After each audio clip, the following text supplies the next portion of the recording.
Nos alegra que estés con nosotros en este programa de Escuela Sabática Viva. Nuestro objetivo es apoyar tu proyecto de hogar e iglesia para que practiquemos juntos el compañerismo, estudiemos la Biblia y experimentemos la misión como estilo de vida. Antes de entrar en el estudio de la Escuela Sabática, dedica unos minutos a interesarte por tus hermanos y hermanas, creando una red donde todos estéis cuidados y atendidos. Toma tiempo para la oración y acompáñanos ahora en esta lección. Siéntete entre familia.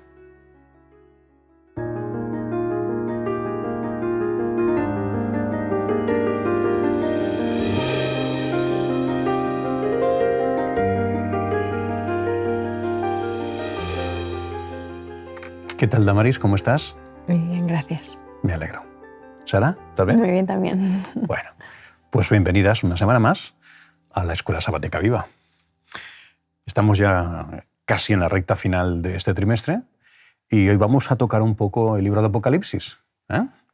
El título del mensaje, el título de esta semana, de esta lección, es Un mensaje que vale la pena compartir. Y de hecho, durante todo el trimestre hemos estado incidiendo en esa idea, ¿no?, de la necesidad de compartir un mensaje que es que vale la pena compartirlo. Bueno, sabéis que el libro de Apocalipsis se escribió básicamente para preparar al mundo para la segunda venida de Cristo.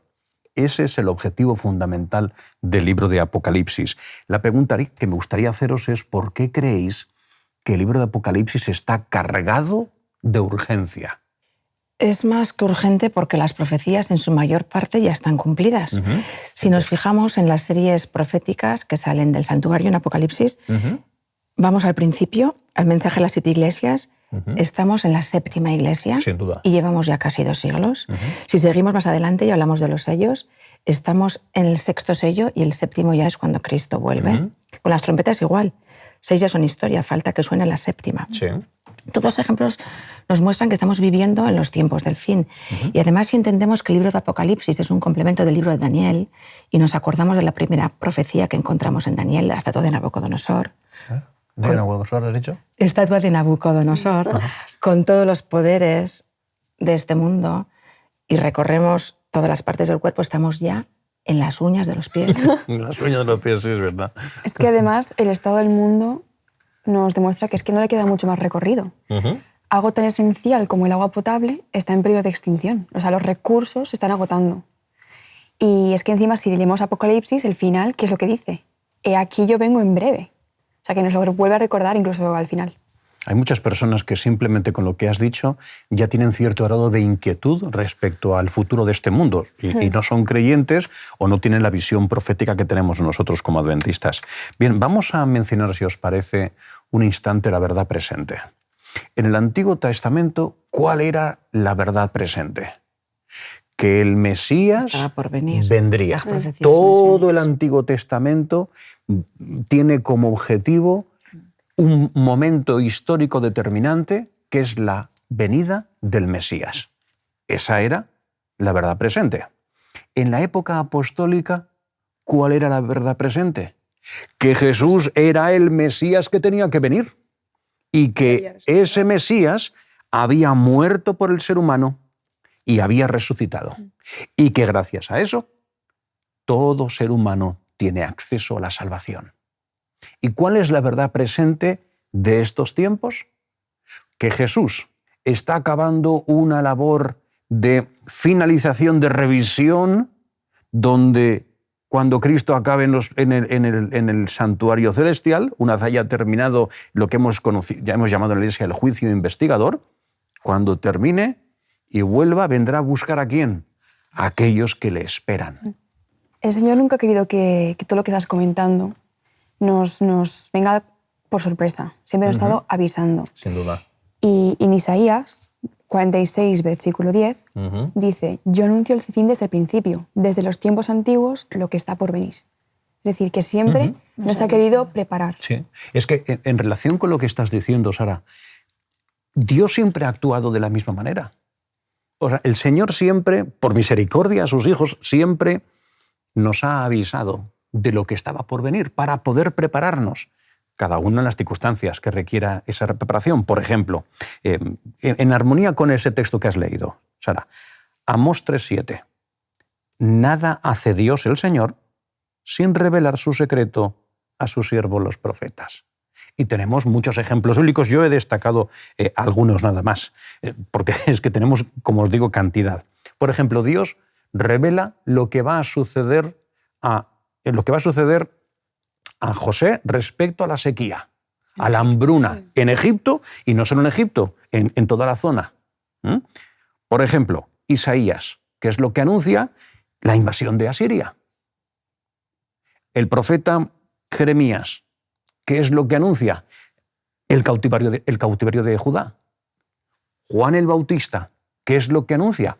Prepara el camino para lo que va a ser luego el ministerio del Salvador, de Jesús. O sea, el Señor siempre ha actuado con la misma metodología, la misma aproximación al ser humano respecto a los acontecimientos futuros. Y viendo un poco el enfoque de los tiempos del fin en el Apocalipsis, vemos que en Apocalipsis 10 tiene que ver con la experiencia de nuestros pioneros en 1844. El libro amargo, dulce. Y ya han pasado 176 años de eso. En Apocalipsis 11 nos habla de la Revolución Francesa. Han pasado más de 200 años. Y seguimos. O sea, en Apocalipsis 12 nos encontramos al dragón, la serpiente antigua, que es Satanás, persiguiendo a la mujer, a la iglesia, hasta 1798, que es cuando acaba la profecía de los 1260 años. Sabéis que cuando el general Berthier, por mandato de Napoleón, evidentemente, acude a Italia, entra en Roma y acaba entrando en Vaticano y rapta al Papa Pío VI. Hasta ese momento. Digamos que lo secuestran, sabemos que luego un año después muere el Papa. Y a continuación, Apocalipsis 12, del 14 al 17, se nos habla de los que guardan los mandamientos y tienen el testimonio de Jesucristo, que es el remanente que Dios tiene para la última etapa de la historia de la humanidad. El resto de la descendencia, dice el texto. Todo esto nos está situando en el tiempo del fin. Efectivamente, sin duda, sin duda. Proféticamente hablando, lo tenemos claro. Como epicentre del Apocalipsis tenemos los capítulos 12, 13 y 14, y en la escuela sabática se nos inicia que la tierra es segada, ¿vale? Con Apocalipsis 14, versículos 14 al 20. Y se nos habla de dos cosechas. Todos sabemos que la cosecha de los cereales tiene lugar como 2 o 3 meses antes que la cosecha de la vendimia. Sí. ¿Vale? Antiguamente se cosechaba con hoz, hoy en día es con cosechadoras, evidentemente, pero aquí utiliza el símbolo de la hoz, ¿no? Y entonces, si leemos en el versículo 19, nos está hablando de la vendimia, dice, y el ángel arrojó su hoz en la tierra y vendimió la viña de la tierra y echó las uvas en el gran lagar de la ira de Dios. El gran lagar de la ira de Dios. Así que estos no son salvos, ¿de acuerdo? Yo creo que esta doble, se entiende que esta doble cosecha apunta a las 2 grandes resurrecciones, la que tiene que ver con la resurrección antes de la venida de Jesús y la que tiene que ver con la resurrección después del milenio. La primera, la cosecha, la hace el Hijo del Hombre. Sí. ¿De acuerdo? Lo explica aquí en el versículo 14. Y la segunda la hacen los ángeles. Estamos en un tiempo para prepararnos o para una cosecha o para la otra. Y todo depende de nuestra respuesta al mensaje de los 3 ángeles que vamos a estudiar a continuación, ¿no? Tenemos el primer mensaje en Apocalipsis 14, 6 y 7.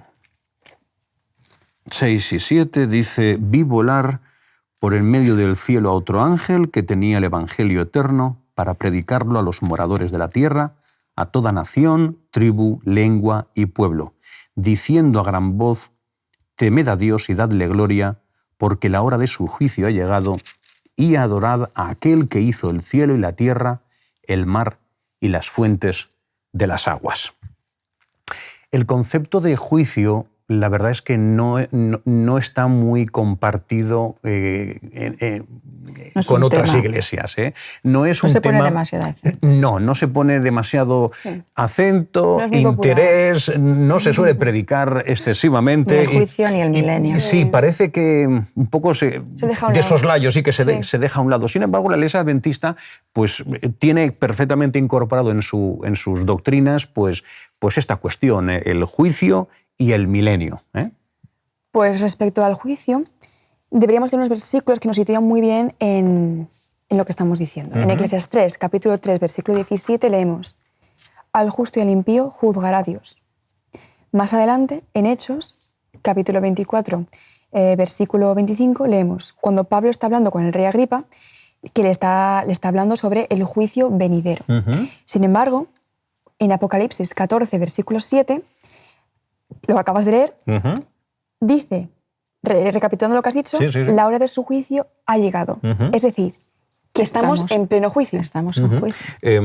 Siguiendo el tiempo un poquito, verbal ha llegado, es ya en no está en presente. futuro. Siguiendo con la explicación que estábamos dando de los versículos 6 y 7, en la época en la que surge la Iglesia Adventista, cuando se ha predicado el Evangelio de la Segunda Venida de Cristo, el movimiento milerita, nos encontramos con que precisamente en 1844 se publica un libro que va a ser determinante para amplificar el debate de si creación sí o creación no, que fue El origen de las especies, de Charles Darwin.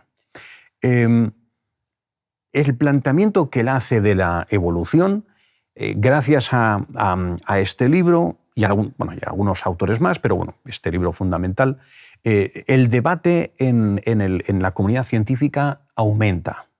Y el debate de creación o no creación también entra en las universidades. O sea, ese es el inicio de un replanteamiento existencial respecto a un Dios creador. ¿Un Dios creador o no? Sí. Entonces, la idea que se plantea de si somos fruto de la evolución, Del azar. del azar, empieza a coger fuerza. ¿Y se consolida cuándo? Cuando las sociedades se van secularizando. Es decir, cuando el concepto de Dios, digamos, tradicional, el Dios creador, va perdiendo fuerza, se va diluyendo y en sustitución se pone ¿el qué? Los postulados de la ciencia. Entonces, la referencia no es ya Dios, sino que es lo que dice la ciencia. ¿Y qué es lo que empieza a decir la ciencia con fuerza en esa época, alrededor de 1844, y con el paso de las decenas de años? Pues que somos fruto, como estabas apuntando, del azar, de una evolución. Y ese Dios creador ya no, efectivamente, ya no existe. Es que encima todo este concepto de que no hemos sido creados y que, por lo tanto, no ha habido una caída del ser humano, quita de la ecuación completamente la redención. No hace falta. No hace falta. De todas maneras, hemos comentado esto, pero hay que comentar el contrapeso. El Señor, precisamente en esa época, tiene una solución, y es levantar un remanente que lo que va a hacer es precisamente dirigir la atención de las personas a ese Dios creador que ha sido desterrado de las sociedades. Sí. Entonces, el pueblo remanente tiene como una de las labores fundamentales orientar la vista del individuo a ese Dios que es creador. Sabemos que la teoría evolucionista lo que hace básicamente es retirar de la cosmovisión del individuo a Dios. Sí, eso, y claro, claro. Si quitas a Dios, quitas el relato de Génesis. Y si quitas el relato de Génesis, quitas la caída del hombre. Y si quitas la caída del hombre, no hay necesidad de salvación. Y si quitas la necesidad de salvación, ¿para qué necesitamos a un Salvador? Es decir, las implicaciones de lo que estamos planteando ahora son brutales para la forma de ver la realidad del individuo. Hoy en día, el individuo no tiene necesidad de que alguien le salve de sus pecados, porque el pecado simplemente no existe. Somos el resultado de una evolución donde los más fuertes sobreviven, los más débiles se van quedando en el camino. Esto basándonos en la teoría evolucionista, obviamente. Efectivamente. Entonces, la supervivencia del más fuerte es lo que predomina. ¿Qué es lo que pasa al final? Que el concepto de más allá queda eliminado por el más acá. Por el más acá, efectivamente. Así es. Si leemos el segundo mensaje, está en Apocalipsis 14 versículo 8. Dice, otro ángel le siguió, diciendo, ha caído Babilonia, la gran ciudad, porque ha hecho beber a todas las naciones del vino del furor de su fornicación. Sabemos que Babilonia es confusión, que representa un estado religioso, espiritual, social y cultural del planeta, en contraste con la voluntad y el mensaje de Dios. Claro. Jesús ya lo dijo cuando dice, como en los tiempos del Noé. Ajá, ¿de acuerdo? Efectivamente. O sea, nos compara a los tiempos de Noé porque es que pensaban en sí mismos. Comamos y vamos que mañana moriremos. Sí, ¿no? y pensaban en sí mismos. No, lo último que les preocupaba era el mensaje de Noé. Y Jesús nos dice, es un mensaje de amor el de Apocalipsis, porque dice, salid de ella, pueblo mío. En Apocalipsis 18, 3 y 4 lo dice, sí, pueblo mío. Nos anima a salir de ese estado de confusión, a obedecerle, a volver a ese Dios que nos ha creado, que nos ha rescatado, y además nos dice, pueblo mío, los que estáis conmigo. Es un mensaje de amor. Sin duda. Y pienso que todas las doctrinas están relacionadas con todos los mensajes, Sí. porque la justificación por la fe, el sábado, todas las doctrinas están con el mensaje Están primero, relacionadas. un Dios Claro. creador, Sí. ¿sabes? Un Dios salvador, Claro. hacer la voluntad de Dios, salir de esa confusión. Se identifican las doctrinas falsas como el vino del furor. Efectivamente. Volver a Sí, la sí. doctrina verdadera. Pues si nos movemos al siguiente ángel, el tercero, sería del versículo 9 al 11, Del 9 al del 11. mismo capítulo. Sí. Leemos, y un tercer ángel lo siguió, diciendo a gran voz, si alguno adora a la bestia y a su imagen, y recibe la marca en su frente o en su mano, él también beberá del vino de la ira de Dios, que ha sido vaciado puro en el cáliz de su ira. Lo que estabas comentando del vino de su... Sí. Bueno. Bien, las profecías nos indican que el tiempo de gracia se está acabando. Sin duda. Y cuando Dios venga, solamente va a haber dos grupos. Un grupo será el que haya recibido el sello de Dios, esos son los que obviamente son salvos, y el otro grupo será el que ha recibido la marca de la bestia. Este grupo no va a ser salvo.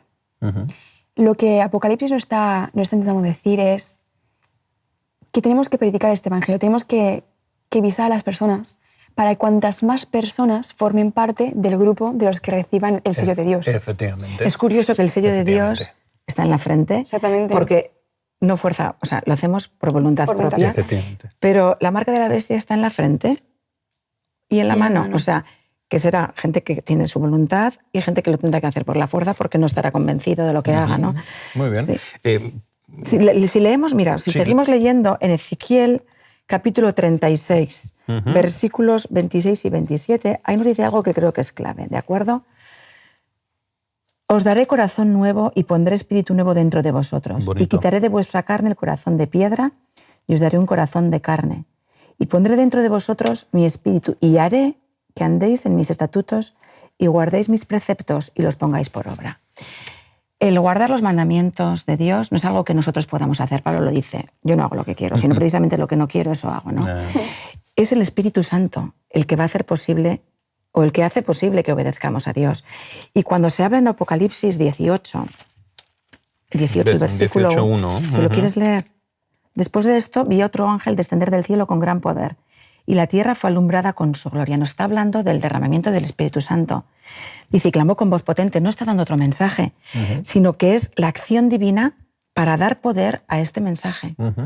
Y cuando seamos capaces de tener el sello de Dios en nuestra mente es porque tendremos el Espíritu Santo en nuestro corazón y podremos guardar los mandamientos porque Él nos va a capacitar para ello. Sin duda.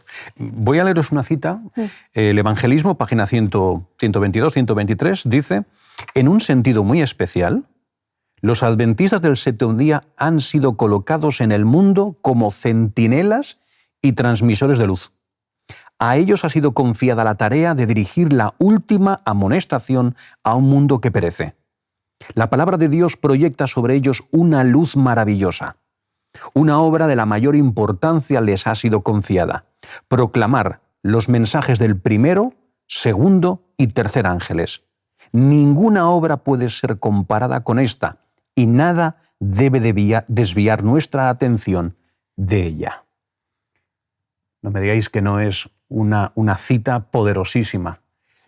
¿Os acordáis que lo que os dije hace unas semanas? Mucha responsabilidad. Al principio de nuestro caminar a lo largo de este trimestre. Os decía, la Iglesia Adventista nace para proclamar el Evangelio en la última etapa de la historia de la humanidad. La misión está íntimamente relacionada con nuestra existencia. Y esa cita que hemos leído creo que está en perfecta armonía con lo que creemos como pueblo de Dios. La pregunta que yo me hago es cómo podemos presentar nuestro mensaje de tal manera que lo hagamos pues, con prudencia. Con prudencia, de la forma más delicada posible. Y yo creo que la respuesta está ¿cómo lo haría Jesús? ¿Y cómo lo haría Jesús? Hemos hablado del método de Jesús. Efectivamente, hemos hablado del método de Jesús. Es decir, tendríamos que hacerlo pues, con prudencia, con cariño, con delicadeza, tratando de no ofender. Y muchas veces el silencio a veces es elocuente. Efectivamente, a veces es mejor callar. Sí. Esa es la forma de predicar un mensaje único y maravilloso, pero siempre con el cariño y con el respeto por delante.